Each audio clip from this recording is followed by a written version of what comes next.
What kind of a show are you guys putting on here today? You're not interested in art? No. Now look, we're going to do this thing. We're going to have a conversation.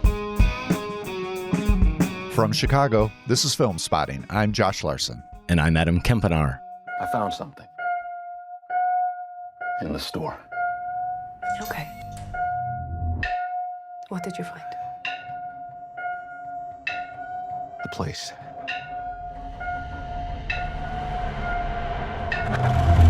I found a place. A YouTube channel turned feature was #1 at the box office last weekend, Adam. It also freaked a lot of people out. Backrooms is the movie. Did it freak us out? We'll discuss. We also caught up with Exit 8 from Japanese filmmaker Genki Kawamura. Reviews of both and more ahead on Filmspotting.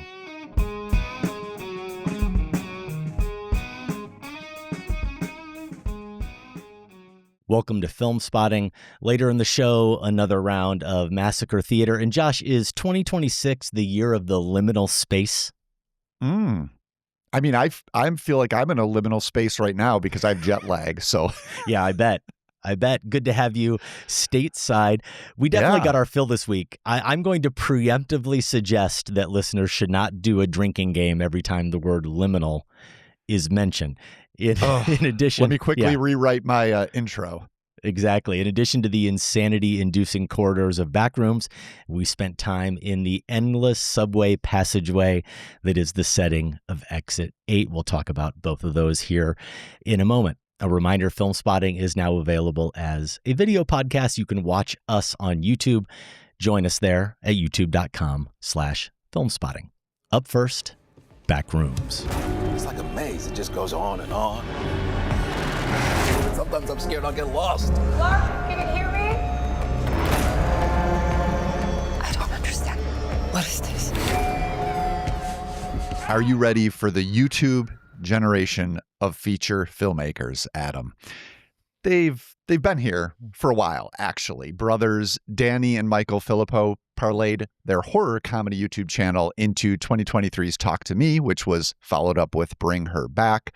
Kyle Edward Ball also broke out beyond YouTube in 2023 with Skinamarink. And by broke out, I mean made my top 10 list that year. Just this year, we've had Iron Lung from Mark Fishbach and Obsession from Curry Barker. And, of course, the film we're about to discuss, Backrooms. Backrooms comes from 20-year-old director Kane Parsons, who's adapting a series of shorts that he distributed on YouTube, themselves extensions of a long-standing internet trend involving images and videos of eerie, mostly empty spaces. So worth noting, this is really an internet phenomenon with YouTube as the primary platform for these independent filmmakers. Now, I didn't look up the box office for all the aforementioned films, Adam. I know Obsession has done quite well, but I can tell you that Backrooms, which cost $10 million to make, opened to $81 million domestically and $118 million worldwide. So yeah, that is a hit. For his feature version of Backrooms, which he co-wrote with Homeland and Westworld screenwriting vet Will Sudik, Parsons chooses as his primary location a discount furniture store, Captain Clark's Ottoman Empire. Clark, the owner, played by Chiwetel Ejiofor, is dealing with both professional and personal distress, which he's processing with his therapist, Mary, played by Renata Reinsva of Sentimental Value and The Worst Person of the World. When Clark discovers a portal in the lower level of the store, leading to an endless and increasingly eerie series of rooms that are mostly empty, save for oddly discarded furniture, we find ourselves in the uncanny, take a shot, liminal space that entranced millions of YouTube viewers and attracted the attention of Hollywood producers. But does Backrooms need more than that? I'm curious to hear what you made of the quintessential Backrooms experience, Adam. I know the somewhat similar Skinamarink did not work for you, but I think the key question here is similar to the one we've been asking of video game adaptations since they came on the Hollywood scene decades ago. How's the story? Narrative, after all, is perhaps the defining feature of a Hollywood release, especially the sort that plays multiplexes, as Backrooms has been doing. Has Parsons, with Sudik's help, found a way to turn an internet experience into a compelling yarn? Does Backrooms manage both liminality and narrativity? No. I don't Uh-oh. think it does. I don't think it quite does. I think if it did, it would probably be one of the best films of the year rather than an interesting film, an occasionally very effective horror film with masterful production design, very assured, inventive cinematography, and I'll say an emotionally anchored central performance from Chiwetel Ejiofor. Not a surprise that Ejiofor is really good, but maybe I was a little surprised that for this film that I went in just focused on the concept and thinking about the camera work and thinking about the production design. I wasn't focused on the need for such an emotionally grounded performance, but that's what we get. Was it quite enough? No. And look, if you're of a certain age or perspective, I'll give you the justification to turn off this review right now if you think it's too critical, at least my part of the review. For me, creepypasta is what happens when I forget some ingredients in the sauce, Josh. I only became aware of that term because of this movie, to your point about being ready for the internet generation. Kane Parsons and I and the target audience of this movie, presumably, we did not grow up consuming the same digital diet. But the question I kept circling as I left the theater was a variation on the one you posed to me. Why do so many parts of this movie work, but the whole isn't greater than the sum of those parts? And it comes down to, I think, this liminality versus narrativity, to use your word, dilemma. What was not really a word, by the way, but I figure, when you're talking liminal space, you can use, what do they say in the movie? Misremembered. Things are misremembered. Sure, so, yeah, sure. Go Josh, ahead. If you Google narrativity, it comes up. Oh, okay. Webster's won't recognize it, but that's all right. That's all right. Go on. What Sorry, I didn't mean to interrupt. What was the movie where you busted out? This was a few years ago. You busted out an actual formula, even though you hate math and you get on my case every time I talk about spreadsheets. You had a formula. Oh, that was about yeah. ambiguity The and Garland, stuff. the Garland formula. Yeah. Yeah, the Alex Garland for formula. science fiction. Yeah. Maybe we need a liminality narrativity formula. Maybe by the end of this review, we'll come up with like one. this. And I do want to say that liminality is different than ambiguity, to be clear, though they can both make the viewer feel, I suppose, similarly untethered. For those who may not be as aware of what we're talking about, and I know you touched on it, Josh, but this idea of this liminal horror in these spaces, I can envision a long, empty school hallway. Well, Backrooms is not only largely the Backrooms themselves that comprise most of this movie. That imagery is what does comprise most of this film. Okay, that's liminal spaces. But then just entering that world itself is its own large liminal space because it's this in-between kind of netherworld, right? Within it are all these other liminal spaces, but itself is a liminal space. And then you can add on to that the fact that where Clark, Chiwetel Ejiofor's character, works and sleeps now, that's also its own liminal space. Because it's a big, empty store. And it becomes its own sort of creepy place because of that. So what I was really trying to think about, why does this work? Why can I see this working? Why did it work on me for much of this movie? Why does it work on people who watch this on the internet? And if you take that long school hallway, instead of that image, which you can probably put in your head, instead of bustling with students between classes, it's just completely, eerily empty. Probably has very bland, like the walls in Backrooms, very bland, yellowish walls and fluorescent lights that give it a bit of a sickly glow. And it is instantly familiar, but unfamiliar. It's safe, but dread-inducing. It puts you as a viewer in an uncanny valley somehow, and it's discomforting. And being in that space through the eyes of the camera or the main character just, I think, immediately triggers in the amygdala this overwhelming feeling of creepiness. And I can see how that could be satisfying. And in fact, where I think it's pretty satisfying in another high concept liminal horror movie? You misremember a little bit, Josh, my reaction to Skinamarink. I just didn't like it as much as you.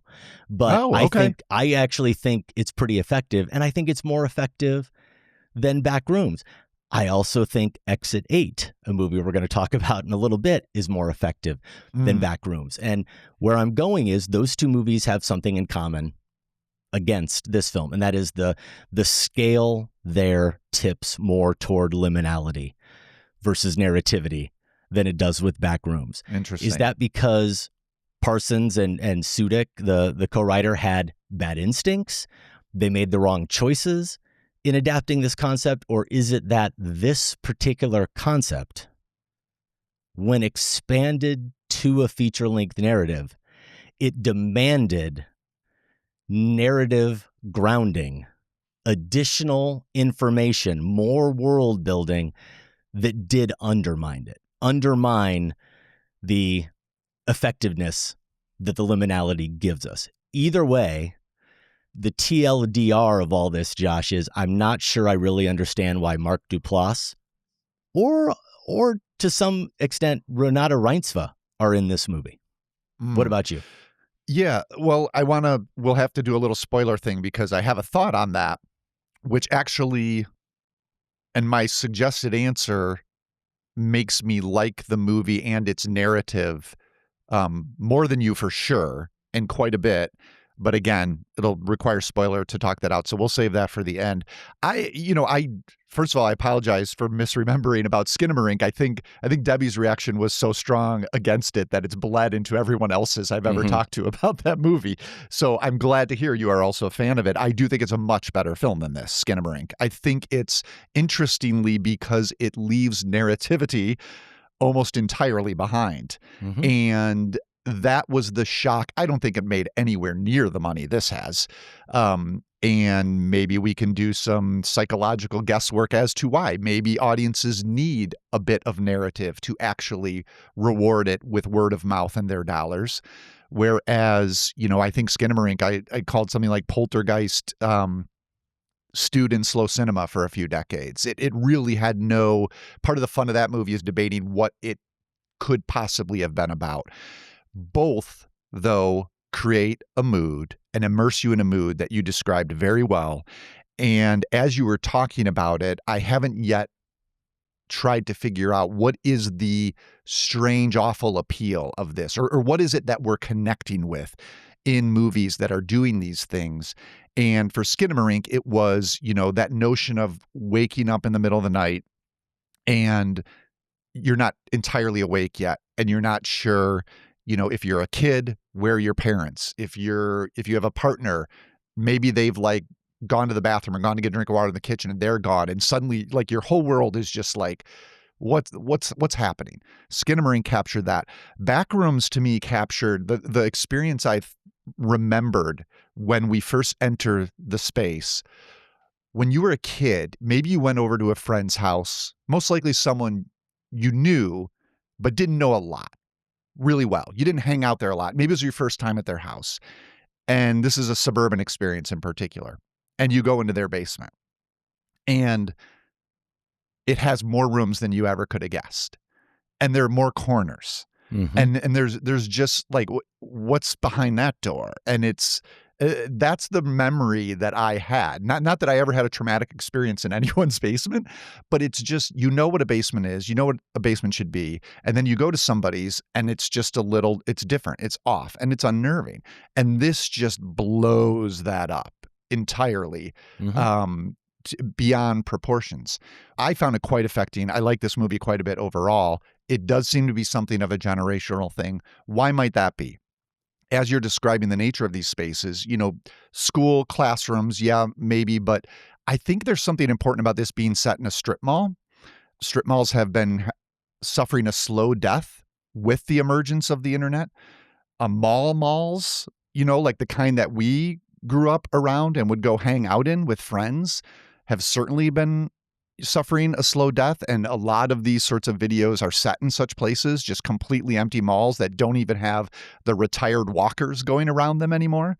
And I think maybe what this is tapping into is the unease about generations of spaces suddenly losing their significance. Yeah. And this was accelerated by COVID, right? Downtown spaces in American cities suddenly becoming ghost towns. Many of them still look a little bit like that. Maybe that's what it's tapping into. And it's kind of like just kind of poking its finger in that psychic wound a little bit by putting us in this space. And I do think Backrooms does it just about effectively as any of these other movies we've been talking about. And before we get to maybe, I do have quibbles about the narrative side, but before we get to that, agree with you about the performances. I think they're both good and helpful. I think the filmmaking here is quite exquisite in terms of getting the most mileage out of this concept. And it's also varied. This is what impressed me about it, Adam, is that we get 4 visits to the back rooms, right? The first is a cold open. It's almost found footage style because it's from a character's, it's like a headcam POV.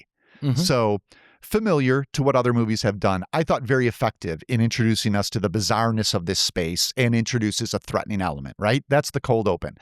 The second time we as an audience go in is with Clark. And this is traditionally shot.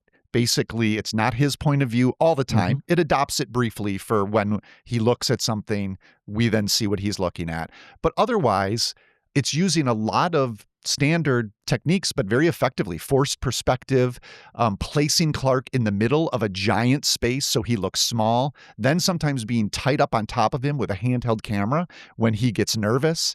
So this is just to give Parsons credit for employing those techniques effectively. Third visit as an audience member, Clark returns with 2 people who work at his store, and this one is seen through one of the characters' video camera the entire time. So now we're in Blair Witch territory, right? Mm-hmm. We're getting the camera's point of view, found footage. And I thought that for the most part was effective. I do have one quibble question. Maybe I can ask in spoilers about that. And then let's just say the 4th time we go to the back rooms is another character's visit. I won't say who to keep that hidden, but I wanted to lay that out because I think Parsons, really deserves credit for extending this and getting, in all 4 of those visits, I was entranced, creeped out, really unsettled, and it never felt tiresome or repetitive to me, at least. Mm-hmm. Yeah. And I would say that was mostly true for me. And that's the inventive, what you're describing, that's the inventive camera work that I'm referring to. And in addition to what you're describing, how about just more subtly, sometimes the use of lenses that distort and that affect the shape of characters and the shape of rooms and the proximity of characters to each other or within certain spaces. And it takes things even like very innocuous conversations, they should be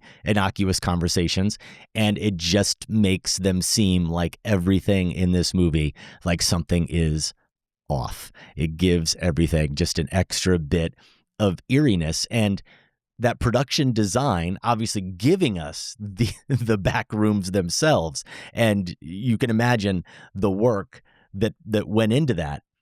It's all of those elements, the actual physical elements within the space and just concocting that, but it is those walls. It's the choices of color. It's also the sound design, Josh. It's that really that good. Faint every time they enter. When they enter, it's the faint electronic hum. It's just that constantly a little bit annoying once you become aware of it.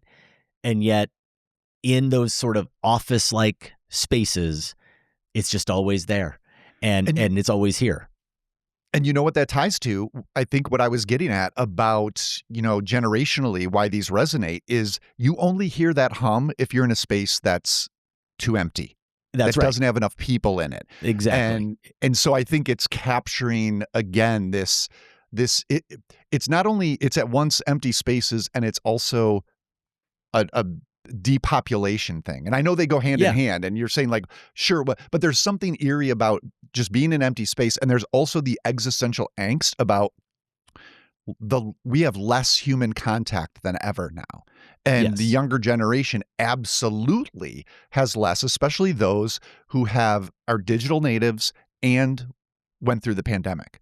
I mean, like the amount of human contact that's been taken away from them. And so you make a movie like this that is visualizing that with these empty spaces and literalizing it with the fact that there are, not as many characters in the film. It's why it's so disturbing. Hello?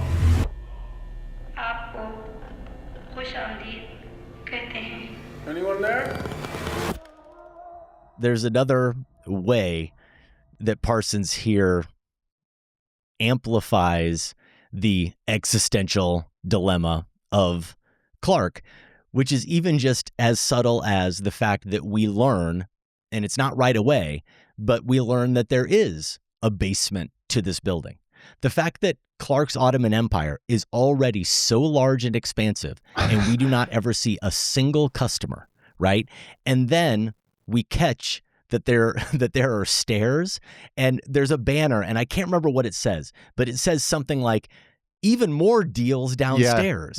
And then you go downstairs, and of course the downstairs is just as large, and there's all this old furniture. So the fact that the business is such a failure that there's already no customers upstairs, the basement has been shut off. There's no reason for anybody to go downstairs. It's another representation of how much of a failure he is as a business owner, that space even exists down there. And that sign is like, he doesn't look at it, but when I see it as a viewer, I'm like, oh, that's just another way that's psychically taunting him every time he sees it, that there's even more space down there. And I want to mention another example of that camera work where I was talking about the lenses or the choice to elide space. We get a quick nightmare flashback, I guess, or nightmare moment with Reitzva's character Mary, where I think it's her and her mom,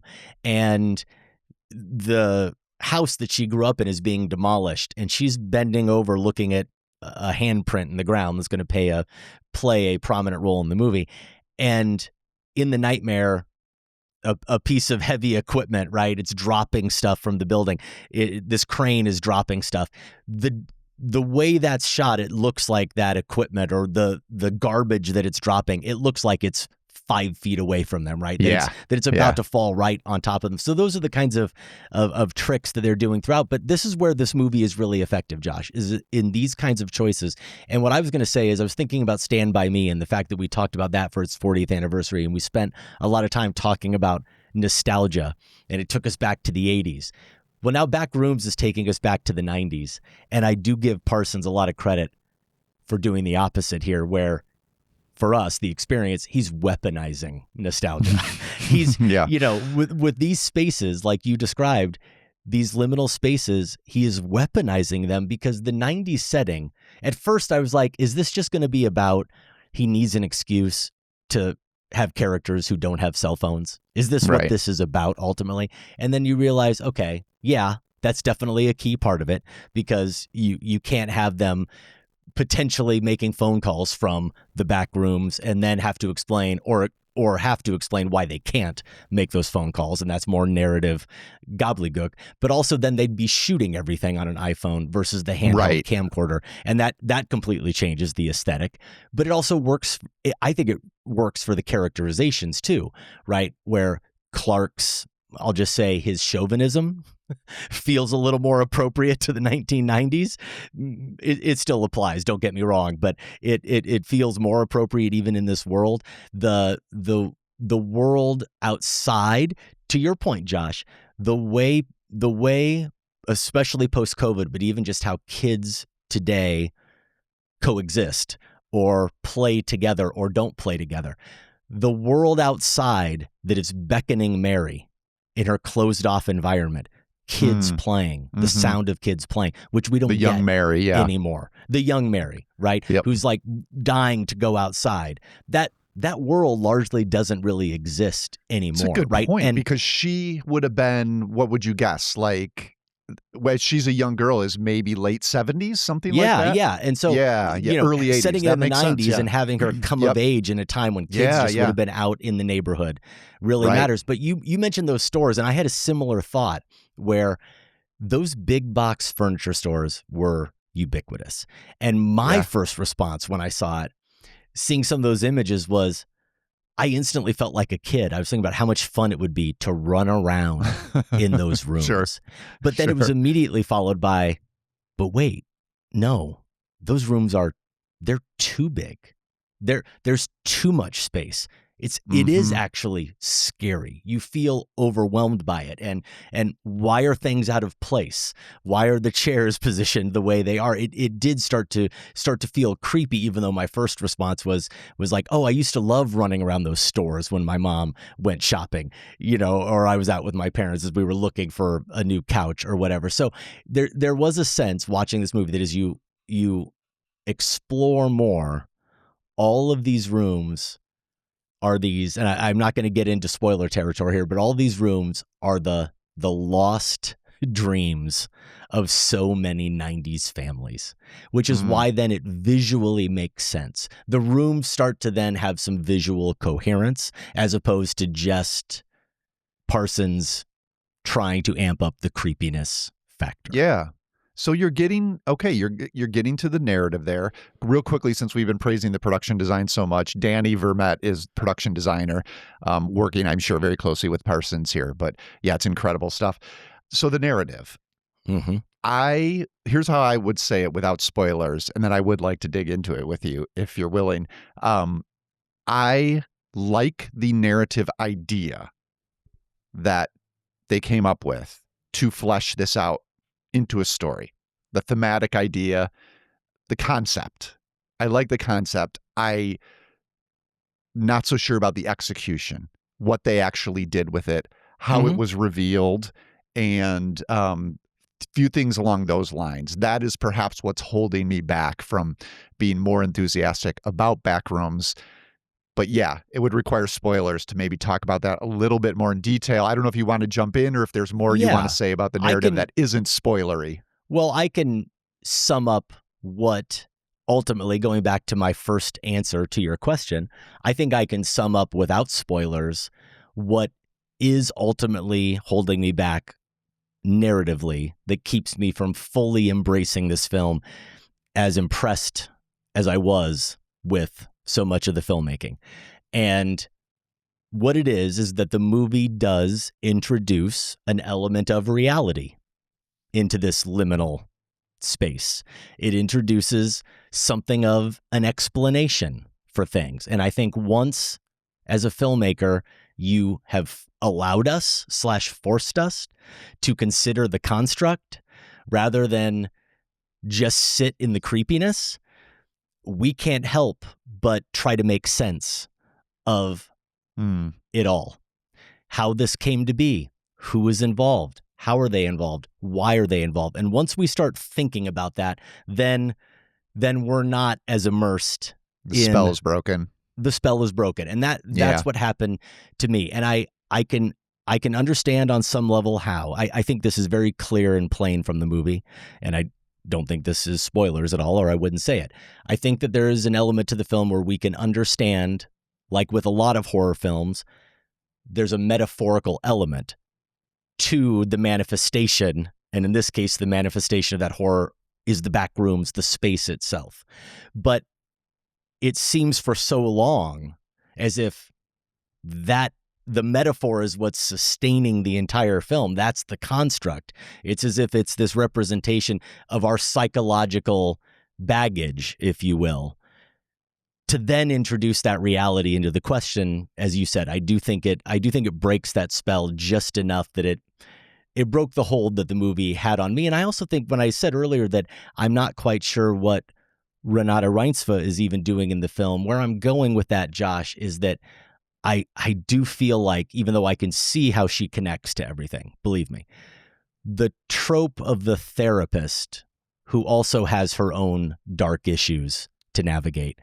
Yeah. It felt very cliche to me and not revealing ultimately. And beyond that, it's very, and horror plays with this a lot. I don't draw a super hard line with this, but I do think that backstory demonizes mental illness for creepy factors in a way that, you could have thought, I think it would have been wiser and fairer to come up with a different way. That was one of the things that held me back to it. It's beautiful. Am I right? All right, spoilers. Sure, Okay. let's do it. So I mean, this is something that's because of clues of what's in the back rooms that are related specifically to Clark's store. Fairly early on, I think, as you were kind of just alluding to, I think, this seems to be an expression of Clark's, either he's fantasizing it or, clearly there's a connection there. It's not just like, this wouldn't be the same if it was in a different place. It's tied intimately to Clark, right? Yes. So I think what we essentially come to realize is that this movie, in this world, the subconscious has broken into the physical world.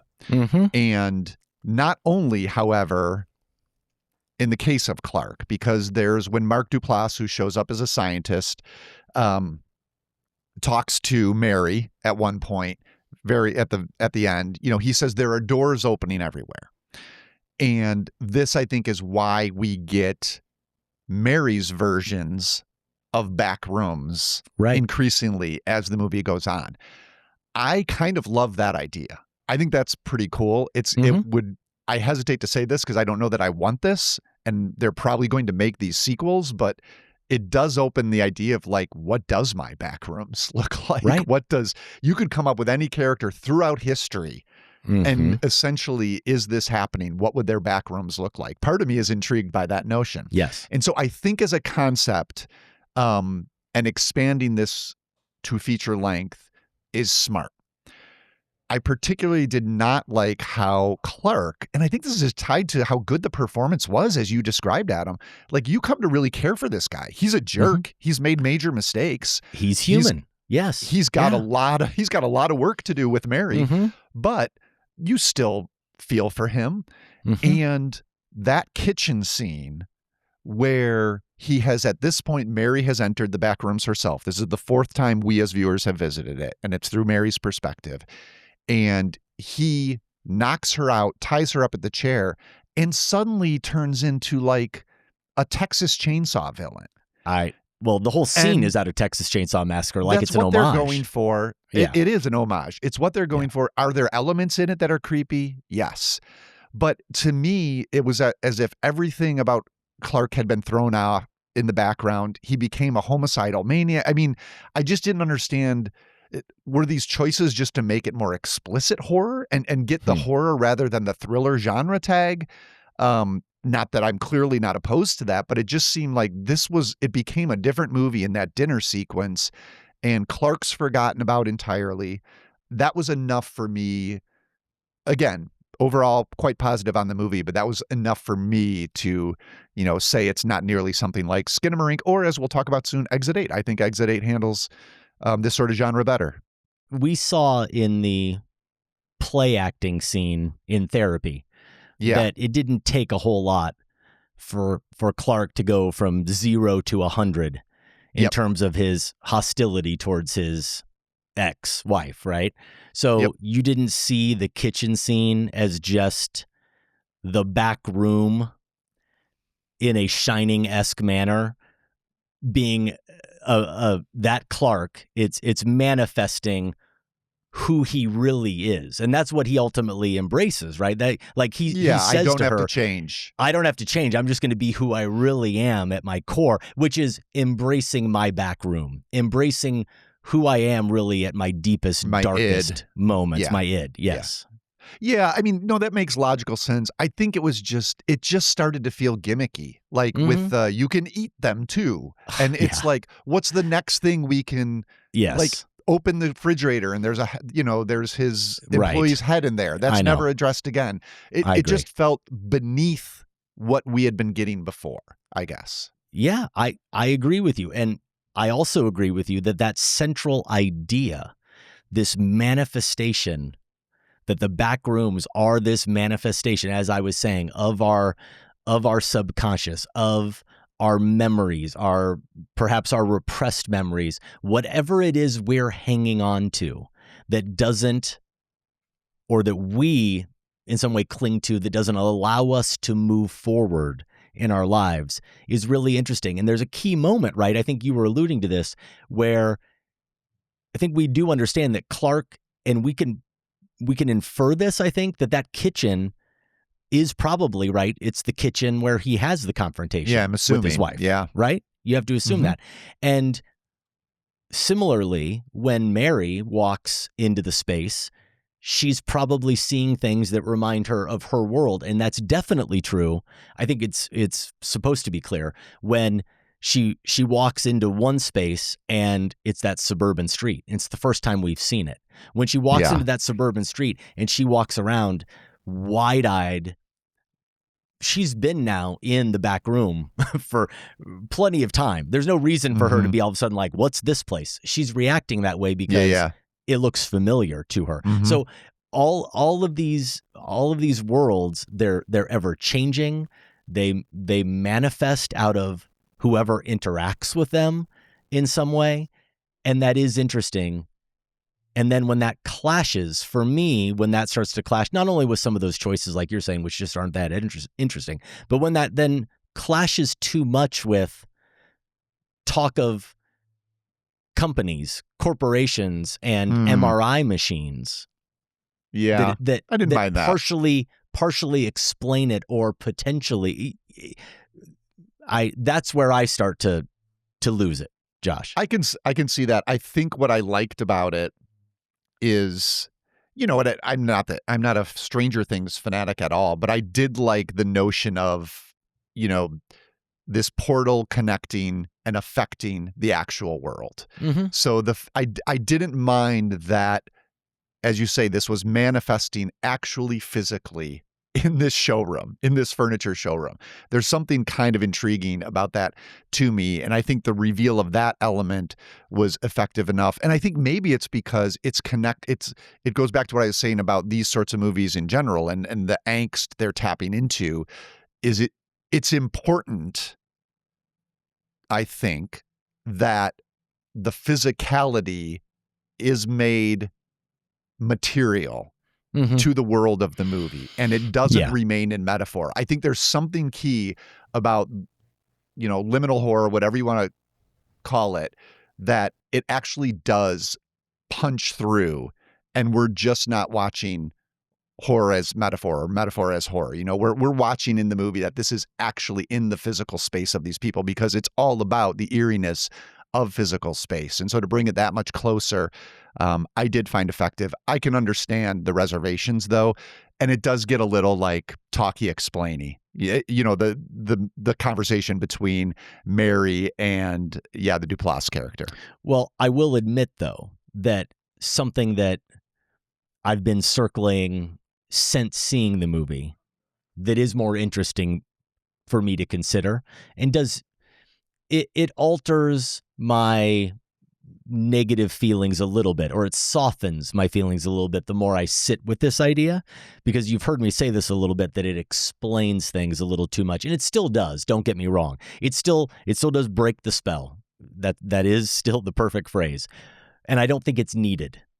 But watching it in the theater, the way I interpreted it was, and it's hard not to, or it leaves itself open for interpretation this way because it's very ambiguous, is that I thought that the people in the suits and the corporation, they were responsible for this. They may not be responsible intentionally, but somehow they created this, or it led to this. And what I'm latching on more to now is the idea that actually they're studying it.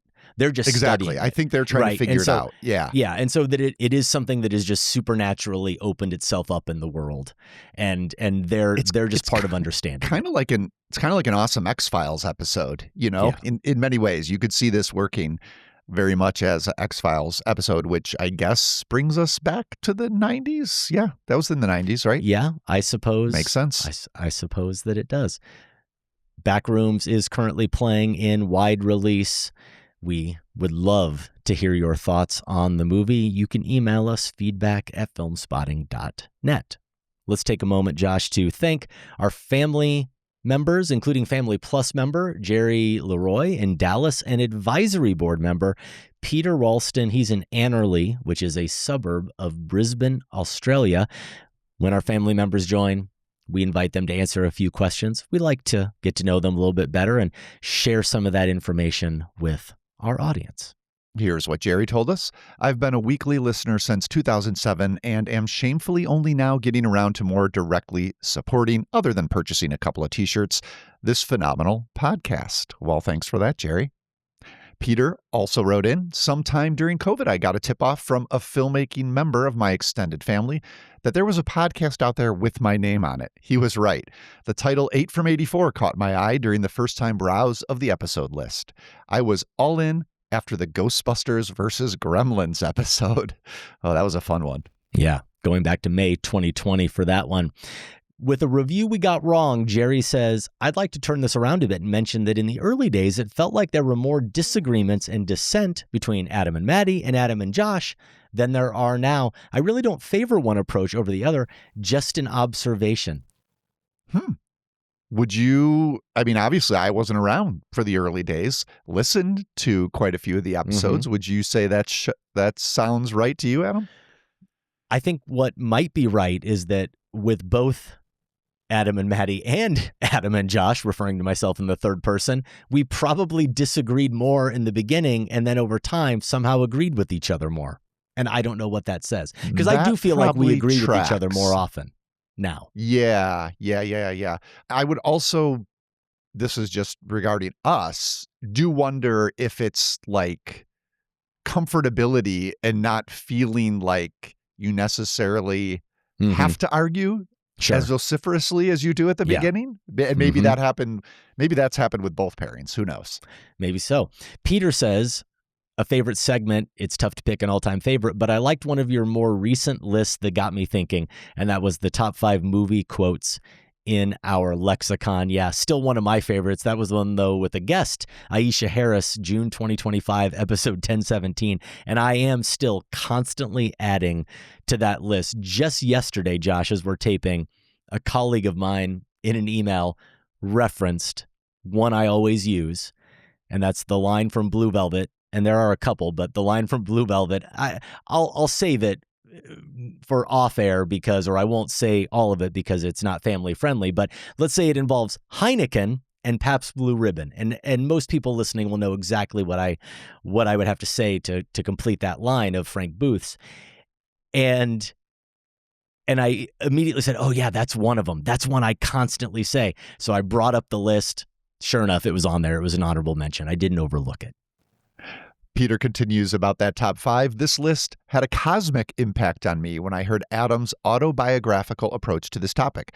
I realized just how much of my own personal lexicon has been either consciously or subconsciously lifted from movies over the years. I'm now working hard to retire a few instinctive remarks to try and improve the lives of those I love. Like going to a Top Flight concert, and when the light show starts up, I'm trying to stop saying the word laser in an over-enunciated Dr. Evil voice. Or if some important tasks around the house are slowing down or stopping, I'm now resisting the urge to say, do it in the deep voice of Ben Stiller's undercover persona Maury from Starsky and Hutch. Come on, do it. Lay it out right here, do it. Do it. Yeah, I could see how that might get on family members' nerves after a little while. Movies they credit with becoming cinephiles. Jerry says The Station Agent. It opened my eyes to the power of indie cinema. And Peter says Close Encounters of the Third Kind. I hope Peter had a chance to listen to the new Filmspotting podcast that dropped just this week on Monday. Movie Deathmatch, Close Encounters versus E.T., anticipating Spielberg's upcoming Disclosure Day. I'm guessing Peter voted in the poll if he heard it and voted for Close Encounters, regardless of the case that Jen Chaney made. And she made a great case for E.T., but Margaret Weidekamp from the National Air and Space Museum, she's got a PhD. She made a pretty powerful case for Close Encounters as well. Peter, if you had a chance to listen, or when you do, I'd love your feedback, considering you're such a fan of Close Encounters. So please do send us a note, and I hope other listeners have had a chance or will have a chance to check out that show. It'll be appearing monthly. The first Monday of every month is our plan. Yeah, about halfway through that episode. It is really fun. Chris Klemick doing a great job hosting and adjudicating there. So encourage listeners to check out Movie Deathmatch. And thank you to Peter and Jerry for being family members. If you would like to follow them on Letterboxd, Jerry is at It Is the Rabbit. Peter is Patch Harrison. In addition to keeping us doing what we're doing, membership comes with perks. You can listen early and ad-free. You also get our weekly newsletter and exclusive opportunities like the Filmspotting Family Discord and monthly bonus shows. We do have our May bonus show. It's out now. It's a new Hollywood draft. We did that with 1940s Madness winner Sam Thompson. How's that draft poll looking, Adam? How are the votes going?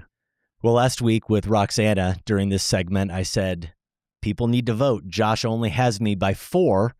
And now after more votes, you have me by 5. So that didn't work in my favor. But there still needs to be more votes because I see the download numbers and I'm afraid. I did discover this, Josh, that in Discord, some listeners brought it to my attention that even though I swear I put this link in the podcast description, it wasn't appearing.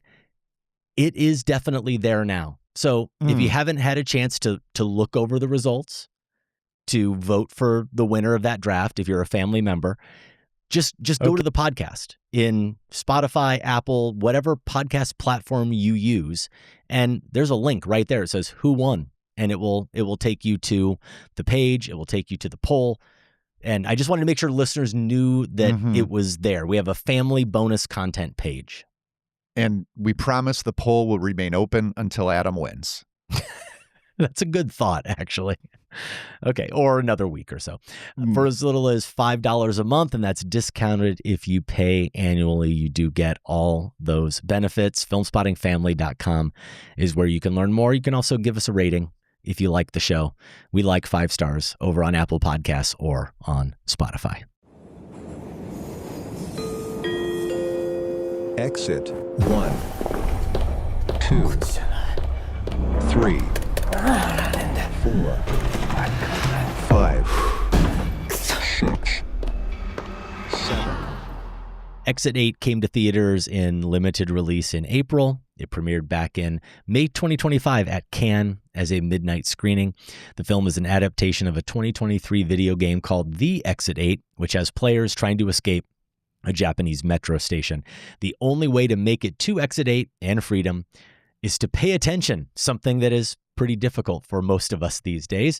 If you discover an anomaly, you turn back. If you don't, you don't. Rules are pretty simple. Josh, if you had to get stuck in the theater of one film indefinitely, which one are you watching, Backrooms or Exit 8? Oh, gosh. I mean, it's Exit 8. No brainer in both ways. Just taking your question literally, like which space would I want to be in? Definitely Exit 8. And yeah, I think it's the better movie too. I think there's something, I don't want to say simpler or streamlined. I think it layers, to go back to that narrativity question we talked about with Backrooms, I think it layers just enough of it gives the movie just enough of a psychological profile to allow you to hang your hat on it being more than a game, but it doesn't really depend on that or need to explain that. And this relates to the background of the main character, who we mostly follow. And that was enough for me to say, okay, there's more going on here than the gamification factor. Even though I found the gamification factor really fun, I should maybe try this video game. I might love it. And yeah. And I think the other thing I'd say quickly is it's funny. I wrote about this before seeing Backrooms, and my first line is something like, how often does the production design the star of a movie? Well, honestly, I think like in Backrooms, the production design is more of the star of the movie, but it's incredible here the way they use the emptiness of this subway hallway, and there's really 2 or 3 that we mostly spend time in, and subtly adjust it, change it, use lighting to throw us off.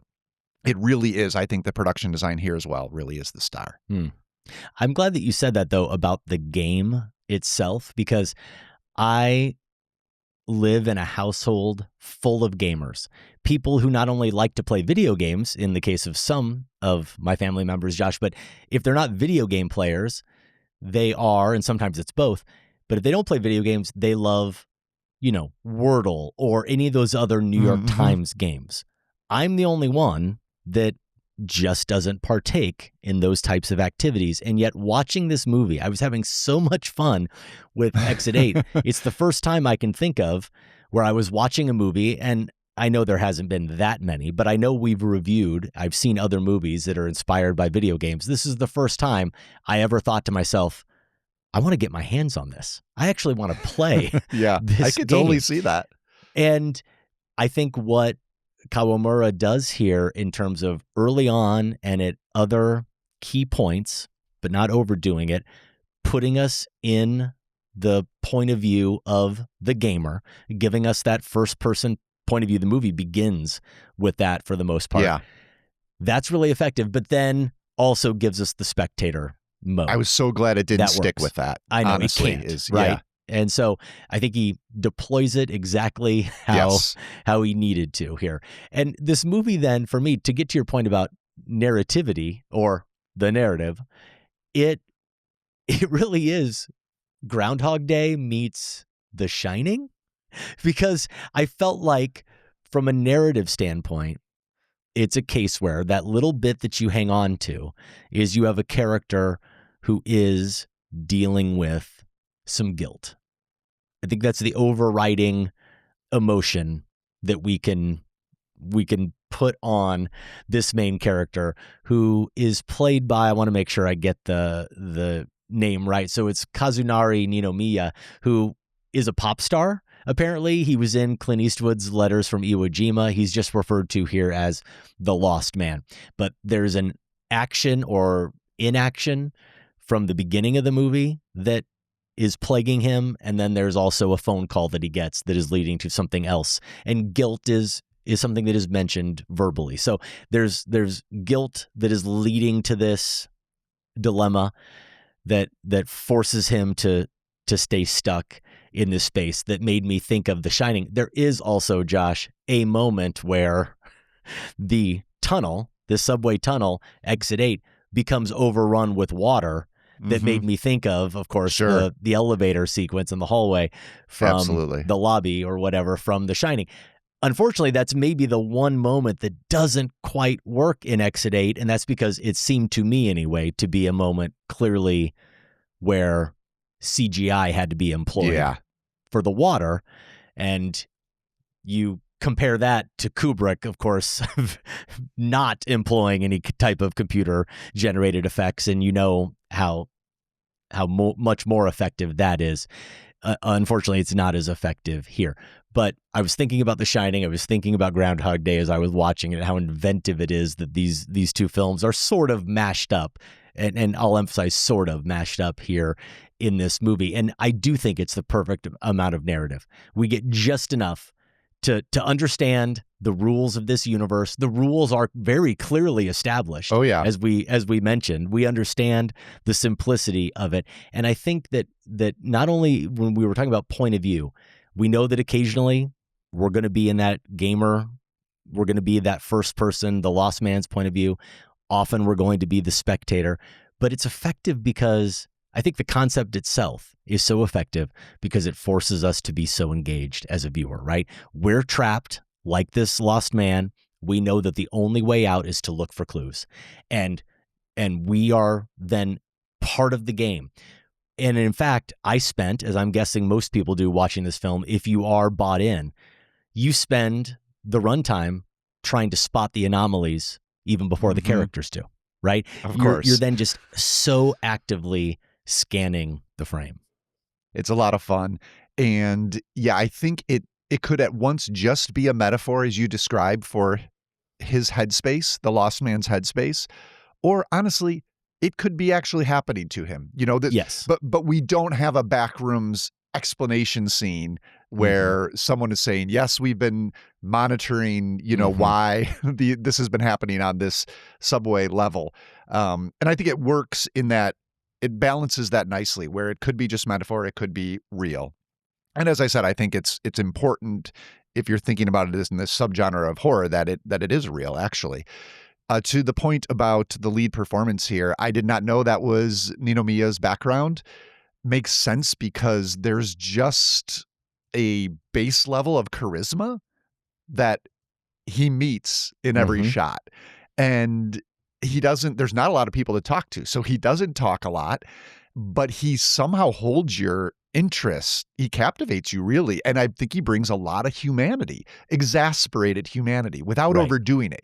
It's kind of one of the dangers of a movie like this is, as you said, you're doing it along with him. You're looking for clues too. So one of the dangers of this is like, oh, why did he do that? Why is he acting this way? Why isn't he? And at least for maybe how my mind works, it works just the same way this character's did. And, he makes mistakes, he makes bad decisions, but I never felt like he was a predetermined figure in a game. I felt like he was a real guy struggling with psychic weight while also trying to figure out how the heck to get out of this subway. And Ninomiya does just enough to make that register as human. He does. And the point you're making about whether it's metaphor, whether it's real, it functioning on exactly the level it needs to. And what I'm saying about us taking the place of this character the way we need to. The other aspect it gets right, I think, Josh, about horror, or what it reflects that so many good horror movies do, is that there's just enough of that allegory that we can read into it about what it's saying about society. I'm not going to argue that it's going for profundity. It's this huge philosophical treatise. It's a fun horror movie. And yet, you understand that when I say we're in it with this character, we're punished like this character for being like him, for being like all of the writers on that subway train at the beginning, for being mostly going about our lives oblivious, going about our lives probably more than we'd like to admit, cowardly. The monotony and the tediousness that we accept of our daily lives, the lack of attention that we pay, and the punishment then is being trapped in such a way that requires us to be aware of our surroundings. I think it works on that level too. Yeah, I think there's a lot going on that level in the movie as well. Do you think, should we give this a golden brick nod since we're both pretty high on it? I mean, it is, I do.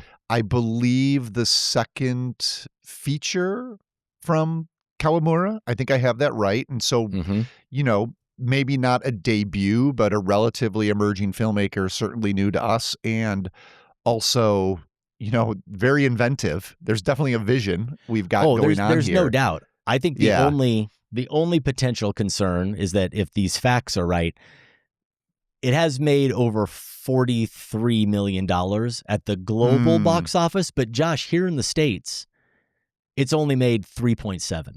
So this isn't a movie that people are widely seeing. So let's at least earmark it. Let's at least earmark it for the golden brick, because I think it definitely it qualifies, or it should qualify. It checks all the boxes. Otherwise, maybe we have to discuss a little bit more of the underseen part. But I have to imagine that a lot of our listeners right now weren't familiar with this movie until we mentioned it, until we just praised it as we did. And the last thing I want to say about it in terms of praise is that it does something well that you were saying Backrooms does well. Is anytime you've got this repetition within these spaces, the biggest risk is that it becomes tedious as well. Right. That there's a Sisyphean nature of the challenge that then it's going to start to feel like, yeah, we're just pushing the boulder up the hill again and again. And I remember at exactly the point I started to feel, or I felt the same futile anguish as the main character, Kawamura and his co-writer here, Kentaro Hirasi. What do? They introduce a new perspective. They introduce new characters. They introduce new visual elements. Like they knew exactly when that could happen, and they solved for it. Yeah, and the pacing of that, as you say, is right. It's spot on to carry you through what could have felt like a chore. Yeah. Exit 8, currently available to rent on most platforms. Let us know if you do think it should get a Golden Brick nomination as well. We're going to put it there for now. Feedback at filmspotting.net. We also encourage you to go to filmspottingfest.com because that's where you will find information about Filmspotting Fest 2, Adam and Josh's bogus journey. I hope it's not. I was just thinking, wow, that took a negative turn. Although I guess Too Fast to Film Spotting has negative connotations as well, doesn't it? For some of us anyway. June 27th. We are in June now, Josh. It's happening this month. That's right. Yep. Count 27th down and 28th. the days. It's right there on your refrigerator, your old school refrigerator calendar that has the whole month. We still have those. And I'm sure I'm looking at it every day. I'm looking right at it. Yeah, we've got 4 movies over 2 venues in one weekend. And we keep doing this in order. Let's go backwards. The weekend closes with the Royal Tenenbaums at 25th anniversary, 35 millimeter print with Michael Phillips. Now, here's some other good news. And I did reference this last week, but now I'm going to confirm it because plane tickets have been purchased. Wet Hot American Summer, for its 25th anniversary, Saturday night at the Athenaeum, June 27th. Not only will Scott Tobias, who put this movie in his new cult canon, be there, but one of the stars of the movie, Marguerite Moreau, will be there. She's coming. Excellent. Yes. How about earlier that afternoon, the writer and director of a Golden Brick finalist, talk about an intense little movie, Krisha. Trey Edward Schultz will be there to talk about Krisha. And then we're going backwards here. So to start off the fest, Saturday morning, Cleo from 5 to 7 with Agnes Varda biographer and critic Carrie Rickey. It's a star-studded affair. Why wouldn't you want to participate in this?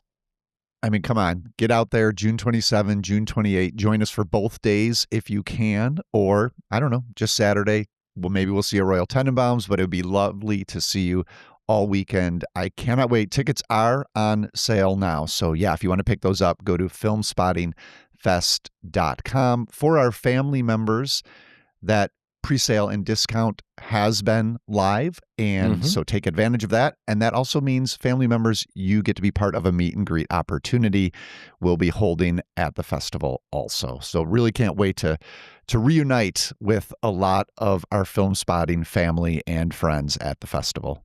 No more international meetups for you, Josh. Only United States meetups.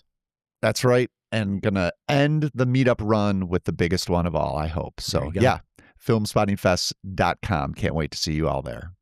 The current Filmspotting poll asks you to choose the MVP supporting performance of Paul Rudd's storied career. We're looking ahead to our discussion of his new film, Power Ballad. So again, emphasis on supporting performances. The choices we gave them, Josh, were Mr. Anderson in The Perks of Being a Wallflower, Cher's former stepbrother Josh in Clueless, Action News field reporter Brian Fantana in Anchorman, Seth Rogen's married friend Pete in Knocked Up, Makeout King Andy in Wet Hot American Summer, speaking of Filmspotting Fest 2, and yes, you will have the option of other. So I knew this would happen. As soon as I went on the record saying what I thought might happen, I, of course, would be invalidated. I usually have my finger on the pulse, or I like to think I do, with Filmspotting Nation. I added Pete from Knocked Up as a last-minute addition to the poll. Sam had initially left him out. And I also said that I thought it was a really good idea to make sure that we included Mr. Anderson in The Perks of Being a Wallflower. I know that there's a lot of love for that movie, and I thought it would do well. Well, maybe there is a lot of love for that movie, Josh, but you know what? The 3 movies that are vying for the top spot in this poll, they're Anchorman and Clueless and Wet Hot American Summer, and The Perks of Being a Wallflower and Knocked Up are way picking up the rear. So I was okay. Wrong. Yeah, and I would probably go that direction myself. I think this is the first time I'm seeing this poll question. I really want to sit down with his filmography and look at some of those other supporting performances and see if I might lean other from these options. For me, it probably is Anchorman. Yeah, that is where I ultimately voted. You can still vote in that poll and leave a comment. We'll read some of that feedback and announce the results next week. The poll's right there on the main page of filmspotting.net. Time now for Massacre Theatre, where Adam and I perform a scene and you get a chance to win a Film Spotting prize. Last week, we massacred this scene. Our friends are out there. They need our help. They cannot fight this war on their own. War, yes. It affects us all. Tree, root, and twig.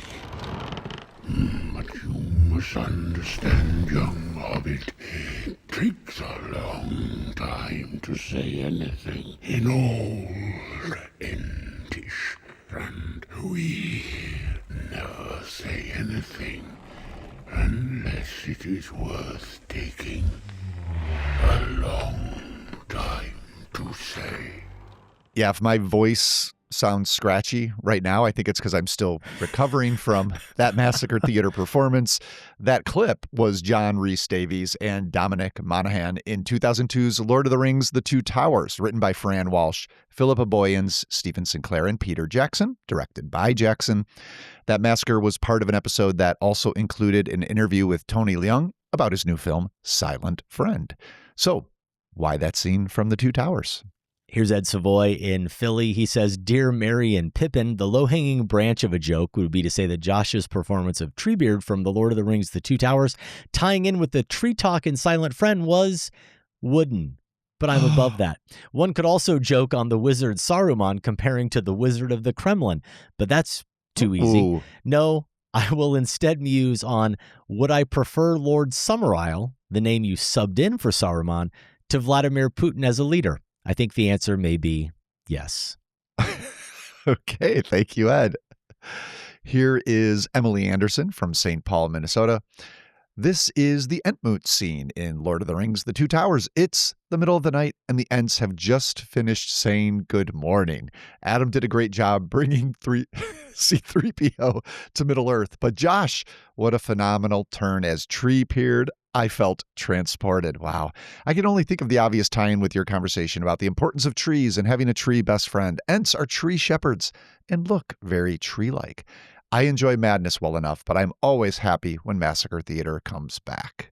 Thank you very much, Emily. And yeah, Lord Summerisle, in case you didn't catch it, a reference to The Wicker Man. We did think that mentioning Saruman might be too much of a giveaway. We'll close with this from Mark Friedman in Evanston, an all-timer performance by Josh's Treebeard. Some of those syllables were drawn out so long, I felt that tree could have grown a new ring.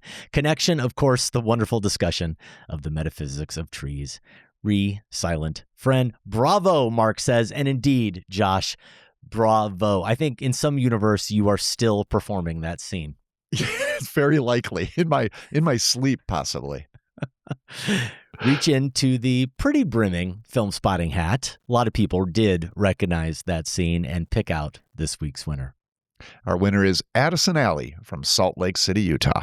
All right, Addison, longtime listener, first-time Massacre Theatre winner.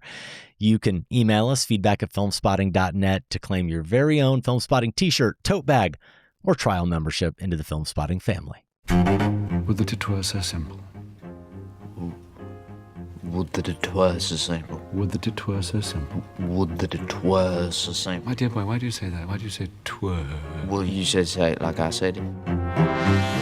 All right, we're going to move on now to this week's edition of Massacre Theatre. I think people will be able to come up with the connection. Actually, now that I say that out loud, I'm not sure that I even know the connection, Josh.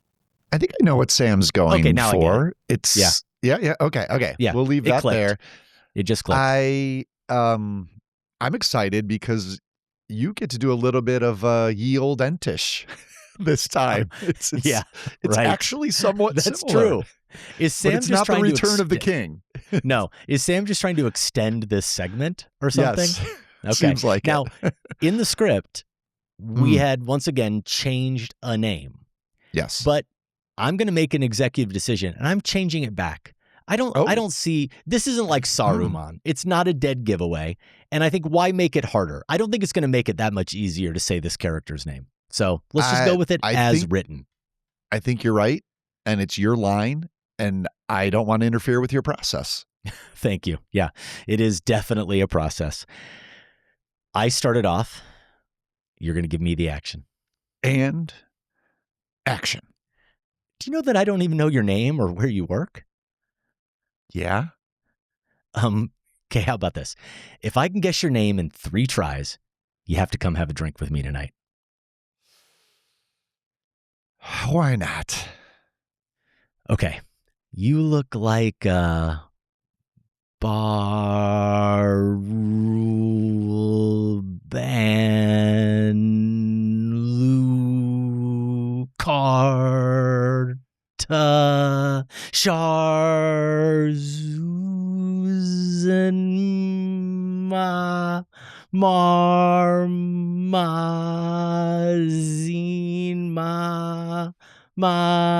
Maxine. Yeah. Who told you? Nobody told me. That just came out. Don't you think that, isn't that odd? So where do you live and stuff? I am dubious, but I don't Welsh. Okay. Meet me at the Stuck Pig. 7:00. If you're late, I walk. And scene. I don't have Cusack's breath control. I was going to say, you were almost running out of steam there, but you pulled through. Did. Impressive. If you know what film we just massacred, email the movie's title, your name and location to feedback@filmspotting.net. Acting, it's hard. Who knew? The deadline is Monday, June 15th. We'll select the winner randomly from all the correct entries and announce it in a couple of weeks. Josh, that's our show. If you want to connect with us on social media, you can find Adam and the show on Instagram, Facebook, Letterboxd, YouTube, and Blue Sky at Filmspotting. Find me at LarsenOnFilm. We are independently produced and listener supported. You can support the show by joining the Filmspotting family at filmspottingfamily.com. You can listen early and ad-free. You'll also get monthly bonus episodes, a weekly newsletter, and access to the entire show archive. For show t-shirts and other merch, go to filmspotting.net/shop. Out in limited release now, you can see Caroline, starring Samara Weaving and Kyle Gallner as a young couple on the run from the law. It's always young couples who are on the run from the law, Josh. Out in wide release, Masters of the Universe, He-Man, Skeletor, Man-at-Arms. The gang is back. Josh, did you play with Masters of the Universe characters? I was early in on the show for sure. And I think it was kind of right at that age where you're phasing out of the action figures, right? But I think I did. Was there a cat? Like a tiger he rides, right? Or something? Yes. Might have had the tiger. I'm blanking on the name. Jared Leto does not play the tiger, though you know he could. He is Skeletor, of course. Alison Brie is Evelyn. And Nicholas Galitzine, he's the hilariously dim quarterback in Bottoms. That's Sam editorializing. That's right. But I do remember him as being quite funny. He is He-Man. So we also have a new scary movie. The first one came out in 2000. I remember writing a review of it. Then there were 4 sequels between 2001 and 2013. This is the 5th. But just to be clear, it is also called Scary Movie. So at some point, you could just go back and call it the same thing as the original. Yeah, I think I guess appropriately, they're following in the Scream path here. That's what Scream did with their franchise too. So don't think I've seen all of those sequels, unfortunately. Yeah. Power Ballad is expanding wide. Next week here on Filmspotting, We will share with you our conversation about Akira Kurosawa's No Regrets for Our Youth. That's the third entry in our Dissident Cinema Marathon. Then on Tuesday, you'll get Filmspotting SVU. They're talking about the true crime doc, The Crash, on Netflix, plus streaming recs, listener streaming requests, and a game hosted by producer Sam. Yes, we've pulled producer Sam back in to the on-air podcasting game. Yeah. It's fun. You can look for that Tuesday in your feed. If you're a subscriber to The Next Picture Show, Tuesday in your feed, you'll get their new pairing. How about this, Josh? Backrooms and 1979's Phantasm. And here's why. Because a teenage boy and his friends face off against a mysterious grave robber known only as the Tall Man. Nice. Okay. This is perfect timing for me. Just saw Yes. Backrooms, ready to dig into more conversation about it. Can't wait to hear what Next Picture Show has to say. Then on Friday, you will get our review of John Carney's Power Ballad and more. Filmspotting is produced by Golden Joe Dassault and Sam Van Hallgren. Without Sam and Golden Joe, this show wouldn't go. Our production assistant is Sophie Kempenaar. Special thanks to everyone at WBEZ Chicago. More information is available at WBEZ.org. For Filmspotting, I'm Josh Larsen. And I'm Adam Kempenaar. Thanks for listening. This conversation can serve no purpose anymore. Goodbye.